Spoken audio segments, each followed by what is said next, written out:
ce qui ne se voit pas n'existe pas. Sur les 10 dernières années, on a vu véritablement, on était passé de 7% de retransmission sportive sur les écrans à 15 voire à 16% de retransmission.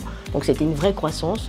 La crise Covid a malheureusement réinversé la courbe. On peut espérer qu'aujourd'hui, dans les prochaines compétitions, et puis évidemment avec les Jeux Olympiques, ça relance la dynamique pour le sport féminin. En travaillant sur le journalisme sportif, évidemment, on va pouvoir faire des liens avec les thématiques de l'égalité filles-garçons. Par exemple, on va s'apercevoir qu'en termes de traitement, il y a encore d'énormes différences, même s'il y a des évolutions positives sur les dernières années. Il y a évidemment beaucoup plus de sports masculins que de sports féminins dans le champ médiatique.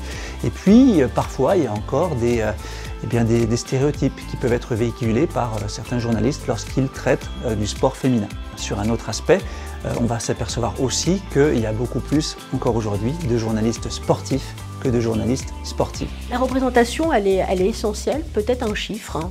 10 ans après avoir diffusé une retransmission de la Coupe d'Europe de football féminin sur les écrans, 10 ans après, on a constaté en fait une hausse de 90% de licenciés EES dans les clubs.